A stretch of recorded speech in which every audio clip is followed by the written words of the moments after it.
All right, everybody, welcome back to 4 to 4, the podcast that we are running here with me, Pete, and Callaway. We're super excited for episode 4 of the 4 to 4 show. Obviously, has to be a big one for us. So we are welcoming our first ever female guest, who's probably one of the best female players in the U.S. to date, Simone Lee from Penn State. She has a laundry list of things that Callaway's going to run us through, of stuff that she's accomplished and been successful in. So I'll let Callaway take it away on that. Yeah, absolutely. It's a pleasure to have fellow Penn Stater on, Simone. She's two-time AVCA All-American. She won a national title at Penn State. She was Gatorade Player of the Year in Wisconsin. The list really is endless. So we'll save everyone from that. You get it. She's a baller. She's here to talk about her career, her perspective as being a female player, and what that process was like. So we're really looking forward to having her on and getting into that. Hey guys, thanks for having me. Super excited to be your first female feature on the show. So thank you for this honor. I love volleyball, and it's just such an obviously impactful thing that's happened in my life, in my career, and I'm super excited just to talk to you guys about everything that's been going on in my life. So, if I'll start at the beginning. I didn't play volleyball. I was a basketball player, as most young girls are. Basketball, soccer, like the kind of stereotypical things. Exactly. And my older sister actually played. I'm from Wisconsin, so we played for a club, Milwaukee Sting. And she was on a team, and I was always there, just tagging along, the younger sister, just had to be there. But one of the days, one of the coaches came up to me, and they realized that they didn't have enough players for one of the teams. I guess some girls dropped out or whatever it might have been, and they saw me and they were like, "Hey, you're tall and lanky and kind of athletic. Let's see where this can go." Yeah. And that's really how it happened.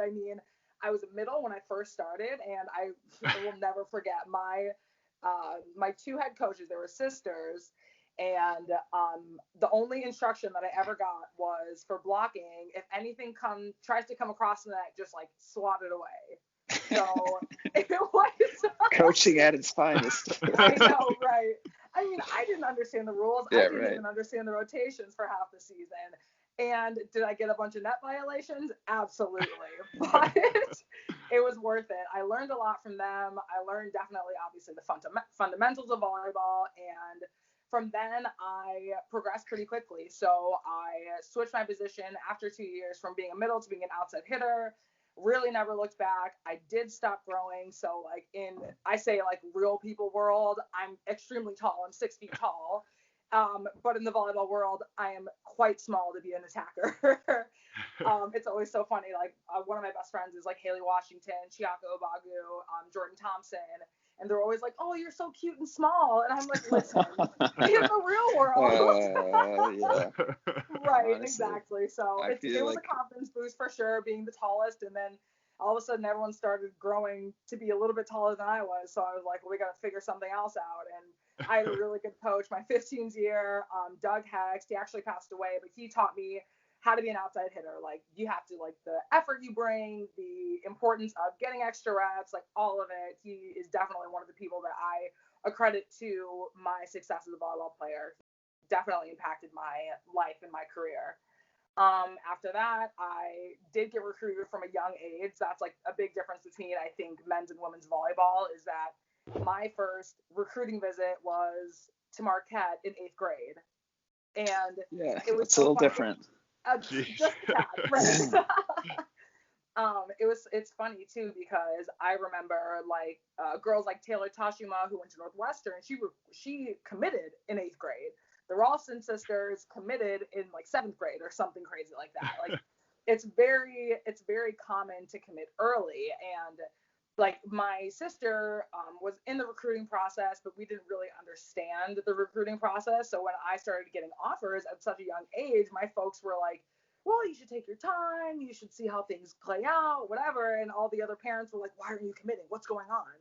So right? it was a little added stress that I didn't know played into being a volleyball player just in general. But I started getting recruited. Like I said, my first recruiting visit was to Marquette. It was actually with an assistant coach that I had at Penn State, Craig Dyer. He's now the assistant at Creighton. So that was a really cool connection. Like, he recruited me at Marquette, and then I didn't see him for like years, and then all of a sudden I get pulled into coach's office, and he's like, "Hey, by the way, Craig Dyer is going to be your assistant." I'm like, "No way!" Like, such a full circle moment. I was so happy. He's such a great guy. And yeah, I was recruited by a lot of schools, and I was fortunate enough to get recruited by Penn State, obviously with like a legacy like it has. That was more of the route that I wanted to take. I knew that obviously it was going to be hard work. I knew that I was going to have to be like mentally tough, physically tough, all of the above to survive and to thrive at that school. And I think that I did. My biggest like point in wanting to go to Penn State, I think, was the diversity, though. Like, I had never seen Black women succeed at the same thing I wanted to succeed at. Like, you always think about like Serena Williams, Venus Williams. Right. I literally can't think of any other Black female athlete right now, but you get what I'm saying. Yeah. And I didn't really see anyone doing the things that I wanted to do at such a high level. And so when I got to see like Deja McClendon, Alicia Glass, Megan Hodge, all these amazing, Ari Wilson, Ariel Scott, like all these amazing Black women on the same team, I was like, wait, this is a thing? Yeah. He's up to something over here. Right, exactly. I was like, I'm going to be part of this. Like, this sounds great. And like for many years, I was the only Black girl on my team. So I was like, me plus like one other, like 2 Black girls was like a bonus. And I was like, I had 4 at one point. I was like, this is on earth. I was like, I don't need anything else. That's great. Yeah, it was great. I mean, I formed so many good friendships at Penn State. And I did learn a lot. I think Coach Rose does a really good job of developing you not only as like a player, but as a person too. I definitely learned how to be tough.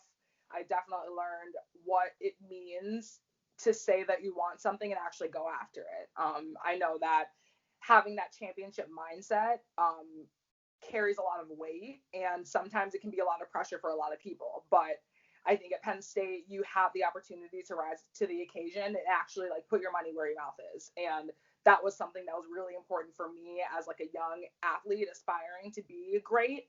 I was just wanting to commit to something, commit to hard work, commit to weights in the morning, commit to class, commit to extra training, commit to watching video, all of the things that it takes to be a great athlete. I wanted to make sure that I was committing to like full steam ahead. Prior to your experience after playing at Penn State, like when you were getting him recruited, how you said you were pumped about like the diversity and everything, was Russ Rose did you hear the rumors about his intensity? Was that like something exciting or something terrifying? Like, I mean, everybody in the volleyball community knows that Russ Rose is like one of the most insanely intense coaches, but always gives results. Was that like nerve-wracking? Oh, no, you hit the nail on the head. That was absolutely it. I mean, there were always like the horror stories, if you will, of going into like a Penn State preseason, for example. I know, like, it's always so funny. My mom was always like, I wish you would have redshirted and had a 5th year. And I was like, go through preseason again? No, thank you. Yeah. I'll pass. And obviously it got us ready for season, and we get to be together as a team and work through all this different like diversity or adversity, excuse me. But no, it was tough. I mean, holding defensive position for like 30 minutes, and that's not an exaggeration. And it's so funny. Every time I say that, everyone's like, no, it's probably like 10, 15. I'm like, no, I am in a squatted position for 30 minutes and just like defense days and grinding it out. I mean, it's like 3 sessions a day for 3 hours, 2.5 hours each session for 2 weeks straight. So that's it. I mean, you'd be hard pressed to find a more difficult gauntlet in sports anywhere, you know? Right, exactly. I know. It's so funny. I would talk to some of my girlfriends about their preseasons at like different schools, and they're like, oh my gosh, like we had 1-a-days, or like we had 2-a-days, and I'm like, that sounds terrible. I would hate that. Oh, at least you're a good friend. You lied to them. At least you're a good friend. No idea what I'm going through right now. I know, but I mean, it was great. At the end of the day, it's like that. I think makes us even more of a team. Like, we have to grind together. Oh, for because sure. You have there's to no one embrace else. each It's other. like, it felt like our coach was out to get us for 2 weeks. And then he turns around and he's like, hey, you know what? Worked hard. Let's have a great season. And I'm like, where was this man who was throwing balls in my face like 2 minutes ago? What's going on? Yeah, Russ Rose is definitely the coach that's going to put you through a lot of mental and physical tests to prepare you for the season. And I think it definitely does. There's nothing you're going to experience during a match that is going to be too much for you girls to handle, given what he puts you through in preseason. Yep, exactly. And I think that's what, I mean, if you even look at our record, just as Penn State as a whole, like us in 5-set matches, we outlast our opponents for that reason. Like, we train so hard and we train so tactfully that in that face of a 5th set where you have to give 110%, because obviously y'all know it's a short set, more than prepared. It's like the only way I feel like we would lose a 5th set is if we weren't mentally focused. But like physically, we could outlast easily. Yeah. Right. So what are you telling yourself, like, in the middle of these like 3 days, like as a freshman, when you've probably never gone through anything like this? Like, what are you telling yourself to get through it? And you know what I mean? Like, it's probably brand new. Like, it's gotta be brutal. You're waking up, you gotta go like walk up some of these stairs on campus. And you mean crawl up the stairs? Yeah. You know, you gotta go from point A to point B, but like, it hurts. You know, what are you telling yourself at that point? Like, I actually remembered something that Dom Gonzalez, our libero, my freshman year, told me. She like pulled all of us, and we had 7 freshmen in my class, and she pulled us all together and was like, you know what, girls, everything has an end. And I was like, what is she talking about? And like in that moment, I was like, oh my gosh, what did I get myself into? But she's right. I mean, pit drill, it ends. Defensive drill, it ends. Your 5-set match, it ends. Like, everything ends and has a stopping point. And so me keeping that in the back of my mind, I mean, even during freshman spring, one of the hardest, I came early, which was like a good thing, and for my body, not such a good thing, because obviously spring season is where you really grind, where you get really strong. And I just remember thinking and like pushing the prowler, like, okay, this is going to end. Like, I just got to get to the line, got to finish it. And like, your teammates are cheering you on, your strength coach is cheering you on, like, your coaches want to see you succeed. It was great, and it pushed me, and it made me want to grind it out. Like, I remember one of the times I was pushing the prowler, and Lainey Pierce was like right across from me, and she was like, it's gonna finish, Simone, you gotta just finish.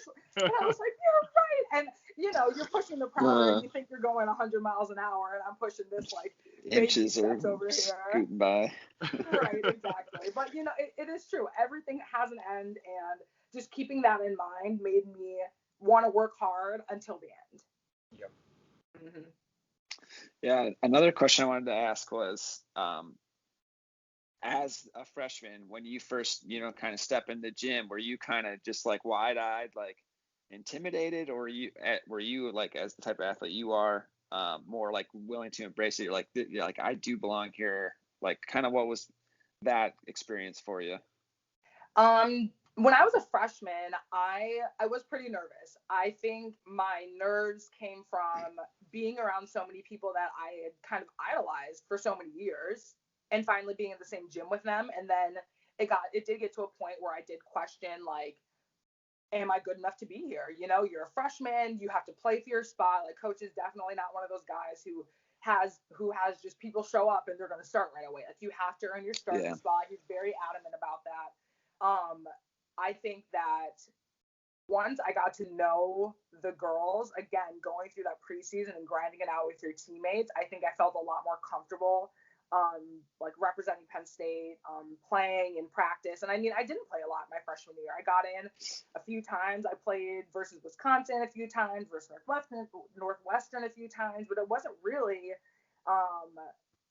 something that I expected. You know, I came from being an all-star in my club, and then I come over here and I'm bottom of the totem pole. And not only bottom of the totem pole, but like behind, if you will, a few years, really. I'm competing behind so many great players. And for me to have to like sit back and realize, like, you know what, if I really want this, I have to work for it. I have to put in the extra work. I have to put in the time. I have to ask questions. And Sometimes I ask too many questions, and yes, he did tell me to stop at one point, but I think you can never ask too many questions.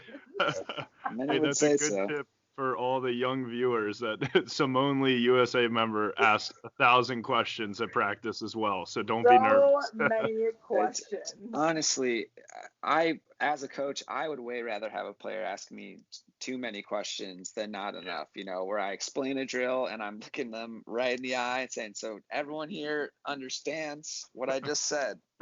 We're all on the same page here. And they're all like, yeah, I was like, it's okay if we're not, but I want this drill to run smoothly. And of course it doesn't run smoothly the first time, but of course not. Going from that. Good. I like that question, Callaway. I also wanted, so when you started your first season as pro, obviously it's a little bit different. You had been at Penn State, you played at the top level, and Penn State was amazing and playing the best players in the country. When you went for your first year as a professional, was it that same mentality, or at this point were you like, no, like I was one of the top in the U.S., like this is where I belong, I'm ready to get after it? Or was there a little bit of nerves with that as well, being in a new country and completely distant from family and things like that? Like, was the mentality as an athlete the same as your freshman year of college? I think so, yeah. I mean, going into it's nerves with every stage, right? High school to college, obviously it gets faster. College to professional, it gets faster. And I was placed on a team where I was playing with the best setter in the world, the best outside in the world, the best libero in the world, like the best of the best. And I was super nervous, but I have to give so much credit to the coaches that I've had that have helped me like work on my mental toughness. My head coach in Italy sat me down as soon as I got there, and he's like, hey, listen, I know you just grabbed him in Italian. I didn't really understand, but this is what I took from it. He's like, hey, you're new here. You just graduated college. We don't expect you to be the best of the best, but we want you to just work hard and do your best every day. And I was like, oh, I can do that. Yeah. I can do that. And as soon as he said that, I was like, I'll do it. I'll for sure do it. And in practice, yeah, I was like, let me ball out real quick. And if you don't play me, that's fine. But I know that I'm contributing my 110% in any scenario that you put me in. Yeah, I agreed. Yeah, and Russ demanded that of you, so it's kind of, just exactly. It's just in your DNA at that point. So you're like, right. And honestly, once I got takes a lot of pressure off. Once I got into that mode, I was like, oh, this is fine. Like, I know how to work hard. I know how to cheer my teammates on. I know how to get in for extra reps. I definitely know how to ask questions. But it's like all the things that I knew I did. And whether or not the result would come, obviously I need to learn new skills. I would practice my game because, again, the game's faster at a professional level. But at the same token, it's like, if I know how to do the simple things, that those are like stepping stones for doing and getting better and increasing my volleyball IQ, my skill set, and all of these different categories of my game. Yeah, absolutely. Are you experiencing some similar things in your first season overseas, Brandon? Yeah, definitely. It's definitely a different aspect. And I mean, I'm from a little bit different of like a background than Simone. Obviously I wasn't like the one of the top players coming out of the US, but I mean, I'm still pretty skilled. So it's definitely a challenge and something different that you aren't exactly fully prepared for, because when you go to college and you get to university and things like that, your coach speaks complete fluent English. It's like you're there for education as well as like your primary thing is in volleyball. But when you get over, for me at least, what I've experienced so far in my short month and a half being here for my first season is that like every time that like I play poorly or like I feel like I'm not there, but I will say I feel like I always kind of am intense and ready to go. But even whenever I have an off day, it's like sometimes it just sits in the back of your head where you're like, man, like this isn't like a game anymore, like, yeah, I'm still here to have fun, but it's like this is my job now. Like I'm expected to bring a certain thing, I'm expected to have a certain amount of skill. It's like when you're in college, it's like, oh, I played like bad, so I'm on the bench. Whatever. Like I still got class later. I'm still paying my tuition, or even like I don't know. Just scholarship to paycheck is something that's a little mental switch that is definitely different for me, and something that I'm still adjusting with, because I feel like I really beat myself up a lot of times if I'm not like playing or doing at the most high level, because I'm like, man, like this is what I got to do now. This is all my focus is on. So that's definitely a little bit of an adjustment for me that I'm going through. But yeah, I definitely understand that. I mean, that's like you said, it's the biggest difference is like I'm getting paid now to do volleyball, to play volleyball, to do what I love. And as exciting as that sounds, also it is a lot of pressure because it's like I don't have anything else right now. So I mean, I was home with all this coronavirus stuff. I was sorry. Oh, you're okay. I was home with all this coronavirus stuff. Uh-huh. Can you hear me? Yeah, you're good. Oh, okay. And I was like, I don't have anything else to do. Everyone's like, so are you gonna get a job? And I'm like, a job? I was like, what? I have a job. What are you talking about? Right? Yeah. But now it's like I'm back and I'm playing and I'm getting back into the swing of things, and it's such like a mental switch because like you said, you have class after, you can hang out with your friends, and it's like I got home from practice and I made dinner and I cleaned my kitchen. So that's about as exciting as we're gonna get. Yeah. Honestly, to me, playing pro was always a little bit easier than playing in college. Like again, it's faster, it's more physical, and that aspect like of playing volleyball is harder. But you get to train and you're doing that, and then there's no classes, there's no studying. You're putting all of your time into your craft, and for me, that was much easier than playing in school.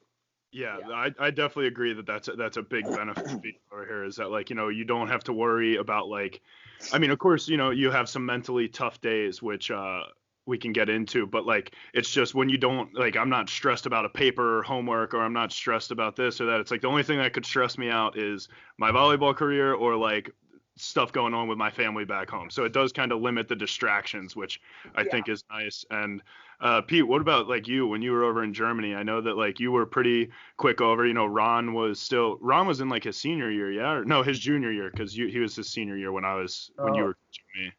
No, because I took a year. Yeah, he was a senior when I was coaching you, and so we both were. That's right. In our rookie seasons, I guess, or like first years, or whatever, together. So he was in Perugia. So like that was nice because I mean, I knew, even though I didn't get to go home, I got to like see him over Christmas, which was really cool. Yeah. Like having some sort of like, I don't know, being with some family at least, like during that was, I think, mentally like so important for just being honest. Like, but I mean, there were things that were easy about it, like you guys have said, just not having to worry about school. You can kind of like, once the practice day's done, like hit an off switch and just like, all right, relax. You don't have to do papers or anything. That was really nice. I don't know. I think really they're two entirely different like experiences, other than the common fact that I was like playing volleyball during both. Like really, it's I don't know. In my opinion, I think it's really different. Like, so I mean, there were good things, like things that were easier, things that were harder, I guess, with each. Absolutely. Yeah. All in all, it's definitely something I would recommend if you have the opportunity, for any of our viewers that maybe are thinking about going overseas trying to play. There's like a lot of opportunities in different avenues, whether it's, I think what UK has like grad school opportunities and stuff, even that. So if you have any opportunity to go do it, I think it's at least great to do for a year. That experience, they're challenges. I mean, and whether you get through them like totally happy or whatever, like, it'll make you stronger for it. I think in the end, those challenges of being overseas and playing with people that don't speak your language, you can kind of learn a lot, and just, it's a really, really great experience overall. But Simone, I wanted to ask, I guess, since I've been coaching, I see a lot of times there's kids that struggle with the fact of them maybe being on the bench. There's probably, I think, for every athlete, unless you are, like you just, had a great career and everything, and you were just kind of a superstar. But most of the time you go through times when you're on the bench, what some learning experiences when you're younger. I'm guessing you probably had to go through a couple, seasons. Yes. What do you tell yourself to get through it? How do you kind of maintain that attitude of, because I mean, it can be frustrating. Like, you know, you feel like you could be on the bench helping the team and it's not happening. How do you put that aside and say, you know what, like, I'm gonna support my team, you know? How do you keep Right. that attitude during that? Yeah, I definitely had experiences on the bench. I mean, my freshman year, definitely, even my sophomore year, my junior year was when I really started like starting very consistently. But at Penn State, I mean, my biggest goal was for our team to win. So whether or not that was me on the bench, me on the court, whatever it was, I was going to do all that I could within my power to help my team win.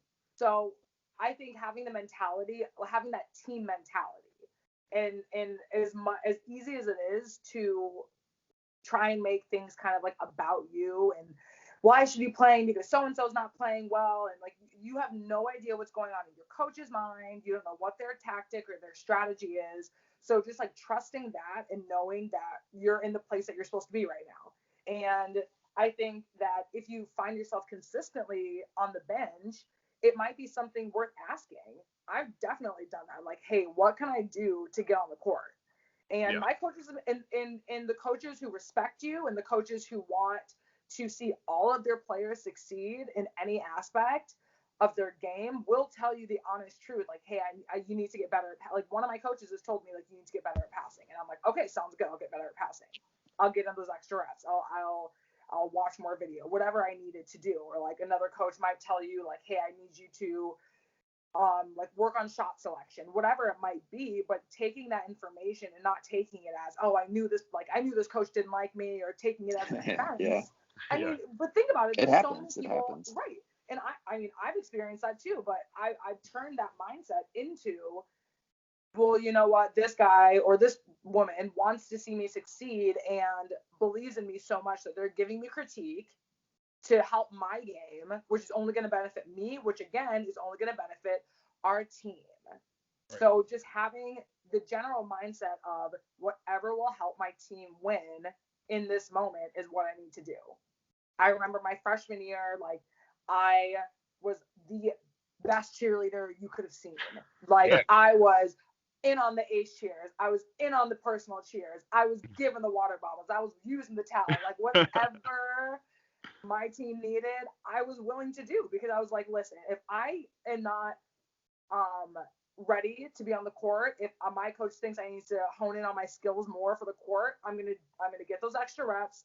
I'm going to work hard in practice, because effort goes a long way also. And then I'm just going to support my teammates. It's like if one of my teammates who is my friend needs me, like, hey, what do you see on the block? Like like a middle comes off the court, asks me, hey, what do you see on the block? I can give that vital information for one of my teammates if I'm paying attention and if I have a team mentality. Right. That's right. Checking your ego, and which can be hard to do, especially if you come from a high school program where you like were the person, and then going to an elite program like Penn State where, you know, Russ is certainly going to make you earn your spot. There's nothing given. At a school like Penn State, any given day, there's someone right behind you that can, if you're not doing your job, they can step in and do it if they need to. So, I think checking that ego is super important, and embracing your role on the team. Your role doesn't have to stay permanent. Like your role for 1 year might to be a really good practice player, or like a good person on the bench, to be observing, to be cheering, just feeding positive energy. That might be your role that year. It doesn't have to be a permanent role. That doesn't mean you can't get better and work on things on the side. But, you know, it's much more beneficial to embrace that. You can have a lot more fun than to just, you know, put a lot of negativity on top of it. Right. That's like the best thing I could think of is like my season in Italy, my first half season after graduating, I was a practice player basically. I played in like one match for like a half set. That was it. Yeah. And then, but my next season, a complete 180, I'm a starting player, and our team goes from 10th to 5th. And it was because not only did we have amazing players around us, but it's like, personally, I felt like I took the things that I learned in practice in Italy, again, like you said, Matt, checking your ego and understanding that team is more important than myself, but knowing that I had to improve certain skills. Once I improved those skills, I took them to another team. I was a starting player. I helped our team get from 10th to 5th in the Turkish league. Yeah, that's awesome. Yeah. which is definitely incredible. I feel like you definitely have that, like, you can see it in you, that killer, like, athlete competitor style, like, just when you were getting fired up and you were like, I was bringing the water bottles, I was cheering everybody up. It's like, Yeah. man, it's like when you get that fired up about doing that, it's like, all right, you're going somewhere in sports. Yeah. Which, I mean, yeah. I love it. I was the same way. I loved cheering and getting fired up. So, like, seeing that, I'm like, that's super exciting, especially from such, like, a high level player and things like that. It's like, yeah, no matter what level you're on, you can always, find the positives. And like Callaway said, I think that's huge, kind of playing your role that's not permanent. It's like, you got to understand, like, just because, oh, like, my coach had put me on the bench for the past 2 games. It's like, okay, you're not going to spend 4 years on the bench if you go and work and you go and apply and you show your coach that you want to show improvement. Like, you're going to get the opportunity. So. Right. Injuries happen. People play bad. I mean, yeah, you're going to get opportunities. And I think what Tom Brady, there was something that came out. He said something like, when you get your opportunity, like, I think he said something, don't F up, or you might never get another chance. Yeah, low key. Yeah, because he was to seize the day. He was like the 169th pick in the draft, and now he's like the number 1 QB of all time. And yeah, another thing, like you were saying, Callaway, like, people get pulled, they play bad, and what does a coach normally look for whenever they're like, oh, geez, like, this person's playing, like, bad, I need somebody to go in and bring some fire. They look for the person who is on the bench, giving that fire, cheering, screaming and stuff, because, like, well, I know that's engaged. He or she is going to bring a bunch of intensity. They're going to come out and fire up the other players. It's not the one who is pouting on the bench and, oh, why am I not playing? It's like, you're not going to help the team out at all right now. So you're not going to get that opportunity. Right. Honestly, sometimes it's just about bringing, like, who's going to bring energy to the court. Whenever you get that opportunity to get in, you don't have to touch the ball. But it's like, if your team gets a point and you're over there chest bumping, you're shoving everybody over, it's like, this is what your team needs right now. So it's like, let me bring that. And it's like, if I can bring nothing else, let me bring energy, because that's something that I can control. That's only absolutely. Oh that's my so gosh. True. One thing I tell a lot of players is you don't need to be 6'10" and super strong and jump super high to bring effort and energy and, like, communication. Like, these are some skills that, like, aren't really even skills. It's just like a mindset and a choice to do them, and it can have, like, an absolutely, like, crucial impact. And a lot of people just struggle to learn to do that for a while. Right. I actually have a pretty funny story, like, with energy and stuff. I mean, this is a little bit different, but it was our 2016. It was my freshman year, and we were playing against Penn State in Rec Hall. Actually, the whole women's team was there watching. And you guys know how in Rec Hall there's that the back section where the women team, I think they pretty much always sit there, but it's right by the service line. They were sitting back there, and all of our team was pretty nervous because it was our first year in the IVA. Like, we were a bunch of, like, misfits trying to band together and put together a good season. And we had this little libero, Indy Nen, from Chicago. And the dude was a baller. He was very underrated. He was an amazing libero. And he was just the funniest guy with, like, the weirdest energy, but always brought, like, a smile on the court. And everybody was nervous. Like, nobody wanted to mess up in Rec Hall. It was, like, quiet. We're like, I think we're halfway through the first set, and Indy comes out, like, laughing, and he's like, but, like, sad laughing. It was such an uncomfortable thing to watch. You're like, Indy, like, what's going on? He's like, I went back to serve, and, like, those girls from Penn State, they're just so intimidating. He was like, I just know. He's like, I know they're all so good at volleyball, and they're all so attractive. He was like, I'm just nervous. And then I was like, Indy, but why are you, like, sad? And he goes, well, then I went to serve, and one of them called me Lord Farquaad, like, from Shrek. And he was like laughing. He was like, I'm kind of sad about it, but they're so right. He was like, I do look like him. And then everybody, like, had a good laugh, and, like, everybody kind of relaxed from there. It was one of my all-time favorite stories that Indy ever had, because he was like just so excited that they even, like, paid him attention and they called him Lord Farquaad. He was like, it's not mean, it's kind of true, but it's so funny. Like, it was just, dude, it was so funny. I'll never forget that. That's amazing. Not gonna lie, when you guys were talking about, like, some of the stuff, like, on the bench, Simone, you were saying, like, chest bump and push people around, like, I got, like, little mini goosebumps, not, like, remembering playing, but, like, I'm not gonna lie, like, those seasons when I was on the bench, I wanted to be on the court, but, like, it was kind of fun. You're out there with your team, you're just cheering, you're pushing people, like, it was still a blast. Like, you'd be, hey, next time we get a block, we're gonna, like, I don't know, go pretend to, like, hit whatever, like, I don't know, get down one time did like a fake pitch home run type thing. Like got little things like that. Like, but it was fun. It was like, and it definitely helps the team too.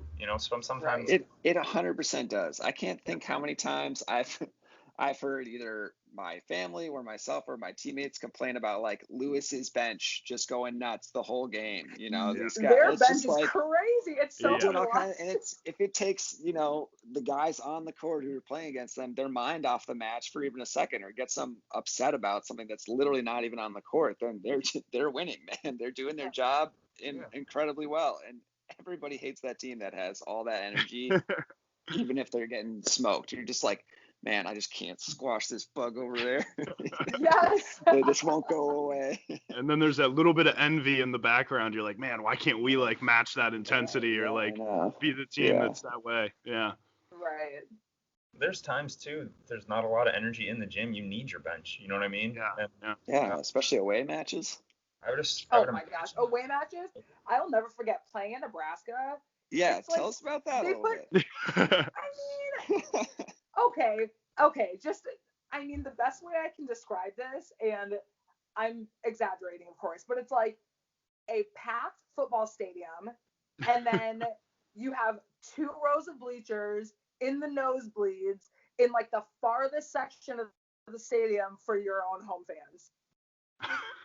It's nuts. It's like, I will never forget. We played. It was the Devaney Center. Like, they just opened it. It was like a super exciting thing, and we scored a point, and all you hear is like, way up there. We look up. We were like, who is that? Our parents. Yeah. It was bananas. We were just like, but I mean, at the same time, Nebraska has some of the best fans ever. 100%. It's like, obviously also because there's no professional sports there, but I'll leave that to another time. But honestly, it's like whenever we played at Rec Hall and we had that energy of like our bench, the coaches, the team, the fans, like everyone like rallying together, and then the other team scores a point and it's like crickets. That's an awful feeling. Like everyone knows that feeling of like not having enough, like feeling like you can't muster up enough energy. So like you said, like having your bench being so engaged in the match and having your bench being so ready and so willing to cheer and willing to think again more about the team than themselves. That's huge for momentum. Yeah, absolutely. So I know. Go ahead, Pete. Oh yeah, sorry. You said you started talking about Nebraska. I'm just kind of curious. What's like the biggest crowd you've ever played in? I'm sure you've played some huge arenas at some points. I would say the biggest. I think we played a few exhibition matches in Brazil with Team USA. I think that was 2 years ago, I want to say, or 1 year ago, something like that. But it was crazy, and they were just exhibition matches, and we played in, I want to say, 4 different spots in Brazil, and every place packed to the brim. I mean, there were air horns, there were vuvuzelas, there were like flyers, there were people just shouting to shout. But it was just like so energizing, and that was one of those times where I was playing sometimes, I wasn't playing sometimes, but even just that energy that people were cultivating for their team kind of rubbed off on us, and I was like, this is exciting. Like, let's get pumped for this, you guys. I mean, it was such a cool experience, and then just knowing that people across the world love volleyball as much as we love volleyball was such like a kind of eye-opening thing for me, because I mean, you guys know, like, volleyball in the States is like, who knows what that is. Then like the person at the grocery store is like, I played volleyball in 8th grade once. Right. Gosh. Yeah. I mean, and so everyone has that story. Exactly everyone what has you're that talking story. So like knowing whenever you go overseas that volleyball is appreciated and your job is something that people look to as a source of entertainment is it's like one of the best feelings in the world. I think that's why I enjoy playing overseas so much genuinely, is because I can speak intelligently about my sport with fans and they actually know what I'm talking about. And we can have a conversation about other teams, or we can have conversations about how our team's doing. And it's not just like, how do you think the season's going to go? Oh, it's good. Great. Awesome. And that's the end of your conversation. It's like, more exactly. deep People and talk to you about transfers. intuitive. They talk to you about coaches. They talk to you about team dynamic. All of these things that are so intricate and detailed in the world of volleyball that isn't really talked about in the United States is very prevalent overseas. And it makes playing volleyball so much more fun when you have that fan base that really understands and that really wants to see your team succeed, because they know the value of it for you and for like their team pride, if you will. Yeah, absolutely, definitely.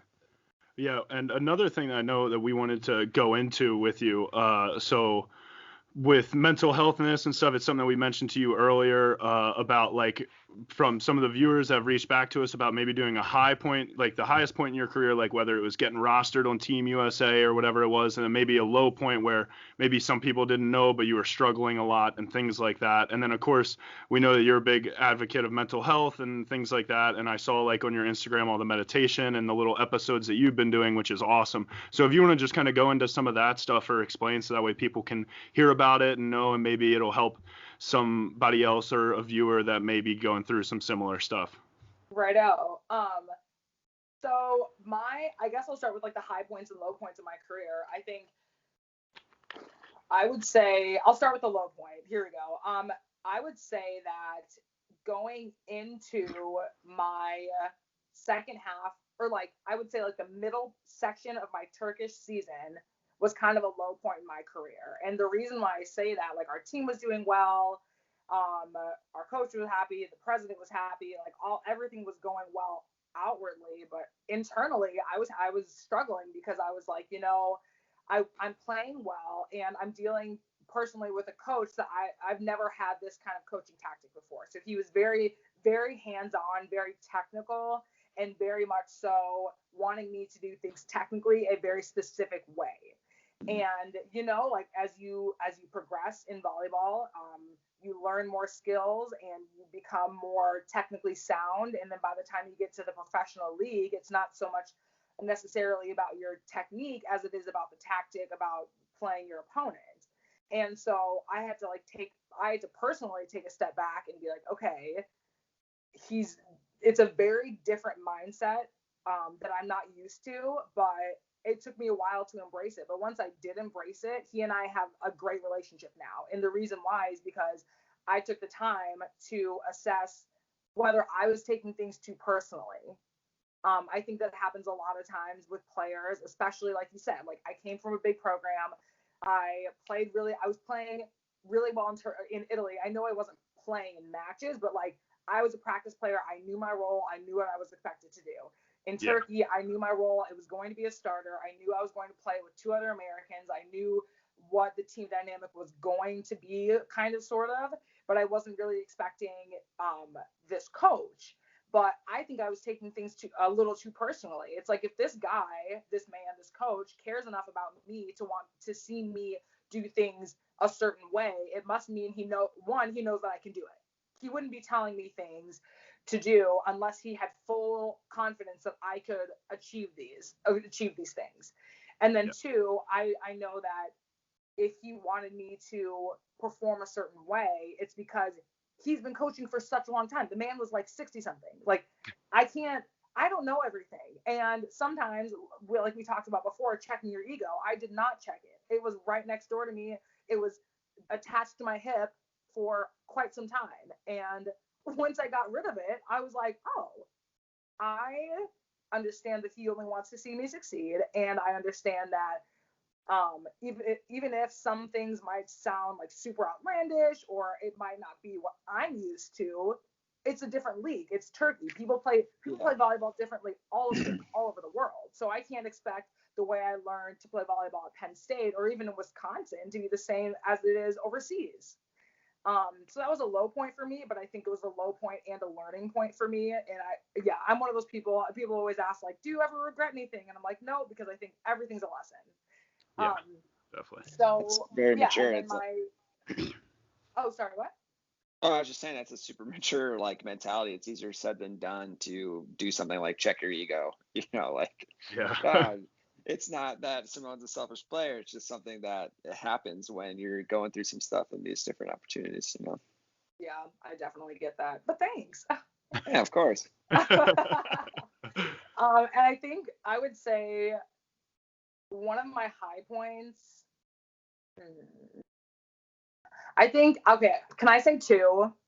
Yeah, of course. Yeah, you can. Okay. Hey, say you can say 5. Yeah. How much time do you got? I'm sure you've got a few good things.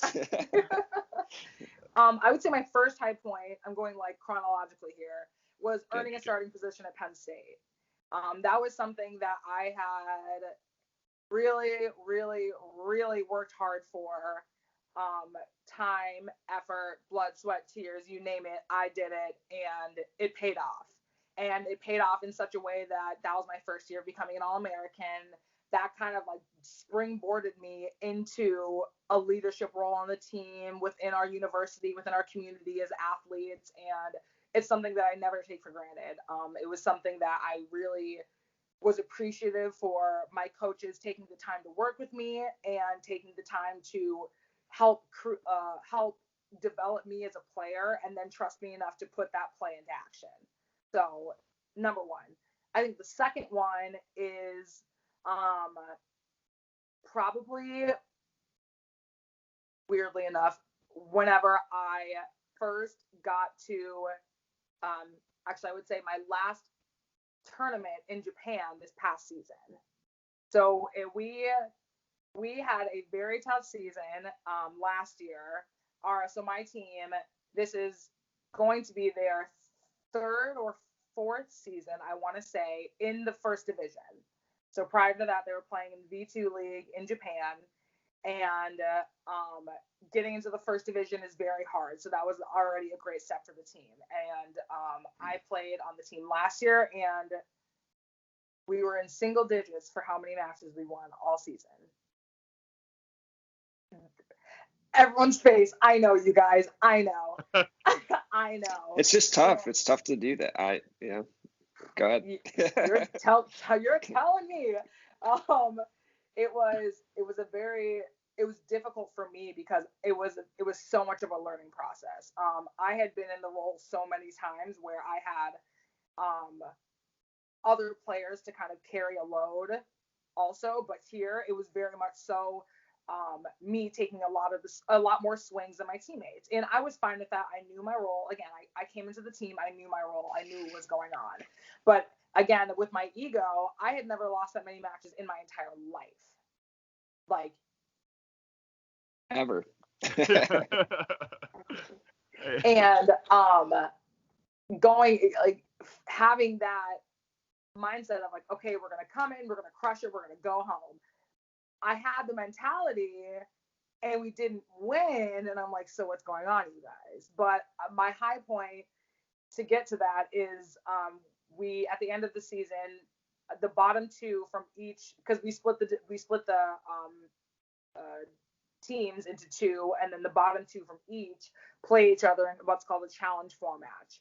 And the challenge format is 3 days straight of playing, and whoever has the most, the 2 teams who have the most points win and get to stay in the first division. So it was really important for us. The first match we played our rivals, PFU, and we won in 3. And I was like, oh, this is it. Like, we're doing it. And oh no, I'm sorry, I take that back. We played one team. The first team we played, we lost in 3. That's what it was. We lost in 3, and we were like, oh crud, we got to win these next few matches. And then the next team we played, we won in 3, and it was great. But it was basically like we had to rely. You know how this goes. You have to rely on another team to beat one team, and then you're like, okay, it's if just we out can of your beat hands this team, at this then point. Yeah. Oh The man, worst situation. I have never been more stressed in my life. I'm watching this match and I'm like, if y'all don't win this game for me, do it for me, right? You all of a sudden become the biggest fan of that team. yeah. Like you're ready to go buy a jersey. Like you're like giving the coach tips. Yeah. But we had one more match, and I just remember looking at my teammates, and that was the most connected I think I've ever felt with a group of like women playing abroad. It was, we all looked each other in the eyes and we were like, we are going to win this game. And we did. And we won in 4, we got 3 points, and that was it. But the way we came together throughout that entire tournament it like reminded me why I love playing volleyball so much. It reminded me so much of me as like a 14-year-old, 13-year-old girl first starting out, just wanting to have a good time with my friends, have a good time with my teammates, and win. And seeing that competitive drive in all of us, it was like, it gives me goosebumps like just thinking about it, because it was just one of the most like pure, amazing, like we like willed that match into existence. We willed that win into existence, and when it happened, we were all crying, and I was like, this is wonderful. It's a special moment. It was so special. It was such a special thing. And like now I'm back here with the same team, and it's a noticeable shift from last year to this year. I mean, people's confidences have risen. Their skill set has gotten better. My skill set has gotten better. It's so much more of, hey, you know what? We can do something here. Let's like muster up something else and really take it to them this year. And I think last year it was so much still of, we're new in the league, we're trying to just figure everything out, we don't really know what's going on. But like now we have kind of a core group. We have a lot of girls that stayed, and a lot of our starting members that stayed, and even the new girls that are coming in, they're younger, they're bringing energy, all of this amazing stuff. And I'm just so right now like so happy and glad to be back here and be back playing with these girls who make me love volleyball. Yeah, and going through something that like emotionally tasking of, we may get dropped out of the division, we're playing well, but we need this team to win, like going through something like that and coming out and kind of prevailing on top, I feel like really sets a great foundation for a team. So congrats to you on that for sure, and like that's incredible for you and the team. Thanks. Yeah, it was so good. I'm like getting goosebumps just thinking about it. It was just such a special moment. It really was. Yeah, it's like, this is why we play. Moments like this right here. It's what makes those 3 days worth it, you know. You're so right, because we are going through it right now, and I'm just in the back of my mind, that's what I have. Yeah. Right. Yeah, 100%. I think it is really important though to understand like that failures are absolutely part of success. Like eventually, you know, you learn from those failures, like you said. And, you know, now you guys are much closer. You guys are more confident. It sounds like something kind of just clicked, you know, and right. Have you guys started playing matches and stuff this season, or is that coming up? We haven't. Our first match is October 17th, so in like a few days. But okay. Yeah, I definitely agree with you. The failures that we had and the losses that we took last season did really help us for those last 3 matches. I think in the back of our mind, we were thinking about those and thinking about, did we really give our 100%? Did we really do all that we could? And I think that's a question that a lot of people sometimes aren't willing to ask themselves. You know, it's not only you holding your teammates accountable, but it's you holding yourself accountable. It's like, you know, if you gave 100% effort, you know what you're able to give each day. And if you're not being honest with yourself and you're not saying, hey, listen, I didn't give my 100%, and maybe that is one of the reasons why your team wasn't as successful as they could have been. And that's okay, but you have to be willing to admit that and acknowledge that, because if you're not being honest with yourself throughout this entire process of playing and being a teammate, you're always going to be thinking about, oh, it's someone else, it's not me. And when we have that kind of mindset, we think we put so much pressure on other people, and we don't check ourselves. And when we don't check ourselves, we're not playing to the best of our abilities, and we're not giving 100% effort. And so like holding yourself accountable and holding yourself to a high standard is hard, but it's something that if you're willing to, and if you want to be that great player that you say that you want to be, you have to do it. 100%. Couldn't agree more with the words you just said. As you said, goosebumps all over. All over. So again, I know you mentioned you wanted to get into some mental health awareness when you were on the podcast. So if you just kind of want to get into that a little bit, I'm sure I'll add some stuff as well. Yeah, just like a little snippet. I mean, mental health is super important. Everyone knows that. It's like a trigger word now in like 2020. Everyone's like, mental health, like do it for your mental health. True. Right. Yeah. But I mean, it's true. And I think the more that it's brought to the forefront of the conversation around, especially around sports and especially around female athletes. I mean, there's such a stigma around what our bodies should look like, what we should be eating, we should be wearing, how we should do our hair. Like everything is scrutinized now. And I think that if we take the time to check in with ourselves mentally and figure out where we personally need to be, not where Susie or Sally or Bridget or whomever is, that's super important. And I mean, I struggle with mental health. I've struggled with mental health in the past, and I know that it took a toll on my performance because I was so much in my own mind that I couldn't bring results forth and be a good teammate, be a good player. And one of the best things that I have heard in relation to like self-talk and being kind to yourself, especially on the court, is talk to yourself. This is going to sound silly, like you're like an 11-year-old or like you're like a 15-year-old playing volleyball that you're coaching. So like if I'm coaching a 15-year-old, I'm not going to go up to her and be like, you suck, you're terrible, you're garbage, why are you here? Who brought you? Can you go home now? I'm not gonna be like that, right? So why would I talk to myself like that? True. So True. In that mindset, it's like the 15-year-old, they have skills and they're pretty good for their age, and they want to get better, and they're gonna ask questions. And isn't that what I'm doing right now? I'm pretty good for my age. I have a good foundation. I'm gonna ask questions. I want to get better. And I can't fault myself for not achieving my goal right away. And I think that in this society that we live in, where we're so trigger happy with, it's got to happen now. You use your phone, you open it, you click on Instagram, that app opens right away. Yeah. If it takes more than 5 seconds, I'm closing the app and turning off my phone. I got to start over. Yeah. We're definitely in what I've heard as described as a microwave society. Everything's just like instant gratification. So everything can be done here now. If you don't have the money, I have a credit card. I can still spend the money anyway right now, or I can watch this right now. I can find the information right now. So definitely. And like, and if you're gonna speak to yourself like you would, like you're coaching a young person, a young male or female, it brings you into the mindset of extending yourself grace and extending yourself that opportunity to fail and learn from those mistakes and be better the next time. No one's expecting anybody to be perfect because that's not realistic. People are expecting you to put your best effort forward, and people are expecting you to do all that you can do. And again, your coaches wouldn't push you unless they believed in you. Your teammates wouldn't say, hey, you got to do this better, if they didn't believe that you could do it better. Right? So you got to talk to yourself the same way. You have to talk to yourself in the mindset of, I know I can do better. If you shank a pass, you're like, hey, listen, let me hold my platform, or hey, let me create the angle early. Like things that you know how to do.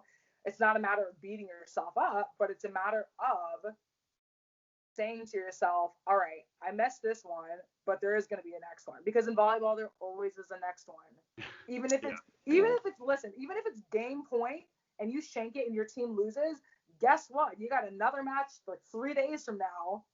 It's not like it ends anywhere. It's not like that was the last, unless you're retiring and you know for a fact. That would suck. I'm gonna say it right now. That would be really terrible. Yeah, let's be real. No one wants to go out on that, but exactly. But honestly, if you have that mindset of like, I will always have another opportunity, you limit that fear of failure so much. Yeah, absolutely. Keyword being opportunity there. You're going to get all these opportunities. And if you're worrying about the last one that, it didn't go well, instead of embracing that opportunity at your feet right there, then you're going to waste it. So, right. Absolutely. Yeah. Short-term memories. It's kind of like some give and take, because you need to remember and learn from your lessons, but you can't be hung up on them at the same time.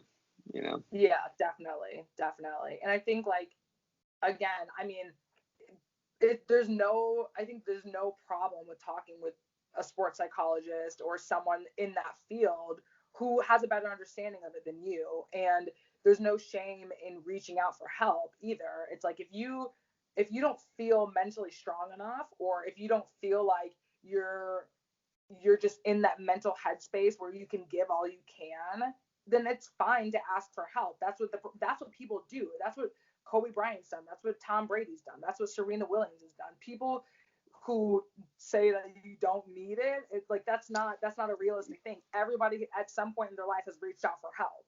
When you're a baby, right, and you want something, you're gonna ask your parents for it, right? Yeah. It's the same thing. I need help with my mental toughness, with my mental focus. I'm going to reach out for help, and it's a sign of strength, in my opinion, because now I'm taking my matters into my own hands. I'm saying, listen, I don't have the skills now, but I know somebody who does. And I'm strong enough to say, hey, I don't have it, but I need your help. And someday I will have it because of your help. Yeah, and I think there is like sort of a negative stigma to do, like, just to reach out or to talk about what's going on. There's definitely a negative 200%. stigma, and I'm not sure why, you know, and it's something that I've gone through myself. I know I've talked to all of you at length about, because this year's been a pretty tough year for me, and I've come a long way, and me coming a long way was talking to my friends and talking to my family about some of the things that were going on. And it's not always the easiest conversation. I feel like a lot of people think like, well, I don't want people to think something's wrong with me or whatever it may be. And it's just not the case. Like, every single time I reached out to someone, they welcomed me with open arms, and I felt better after every time. So I highly encourage you to, if you're not feeling great about whatever it is, if it's your sport, school, a relationship, something like that, I highly recommend that you reach out to talking to someone if that's something you're kind of deciding that you want to do. Definitely, yeah. I mean, everybody, like, it's nobody's perfect. It's back to a very simple term of no one's perfect. Like, even Right. LeBron James, then, like, one of the top athletes in the world, like, he has tough days. He's made mistakes. It's like, and this is like another thing I think that you can relate with, like, putting your ego aside. Like, I watched this one thing that it's like, remember, you're not that important. Like, every time you think that, like, your ego's there or something, or like even with your mental health, it's like, oh, like, I'm Matt Callaway. I was a professional athlete. Like, I can't be struggling with this right now. It's like, no, again, put your ego aside. Like, you need to think about your mental health. You need to think about yourself for once. It's like almost putting your ego aside to be selfish. Like, take care of yourself. Yeah, Don't think that, you're too good to be helped out by others, like you guys were saying. It's a very important thing that I think is undermined. Yeah, and it's not weakness. And Simone, you touched on it as well. It's actually strength to show that you have this vulnerability and that you're willing to grow and mature in that kind of mental aspect as well. You know, that's true strength, to show that you're not too whatever, too big, too tough, too strong to have these moments of, just being low or whatever it may be. Yeah. Right. And it circles and ties all back into being a team player. Because it's like, if you take care of yourself, you're taking care of your team, right? And it's like, if you, like we talked about before, it's no one expects you to be perfect, and reaching out is a sign of strength. And by you strengthening yourself, you're strengthening your team, and you're strengthening the people around you, because you're like, maybe you can bring in new tactics that you've learned, and you're like, hey, listen, I just heard this really great thing. Maybe you want to try it for your own, like, if you shake a pass or if you get blocked or something, try this instead of like pouting. I don't know, but you can bring so much to the table if you're willing to reach out and help yourself. You're able to help others. Definitely. We talked like, I mean, with the strength. I mean, there's also that cliche of strength in numbers, right? You have your team, and they want what's best for you. So if you're obviously if you're struggling with something, and it doesn't always have to be like that team volleyball team, right? You got your family, you got close friends, like that's your team off the court, and they want what's best for you. I know that, most people, you do the same thing for them too. So it's kind of like you got to rely on each other. You're having a bad hitting match, someone else picks up the slack. Kind of the same thing. You're having a rough day, maybe not motivated, whatever. Draw motivation from those people around you, and kind of do the same. You rely on each other. Definitely. I mean, I think like volleyball is just a nice little like microcosm of life. Kind of you kind of go on from there. And it's like, man, every little thing we can apply to our everyday. Yeah, there are lots of lessons. Yeah. Sure. Definitely. Well, I know that we're coming to the end of this, but I really, really appreciate you coming on, Simone, and shout out to Peter and Callaway for getting you on here and the Penn State connection that they have. So you're really a great person. Penn State. I am in a bad realm right now. I Jeez. had to do it.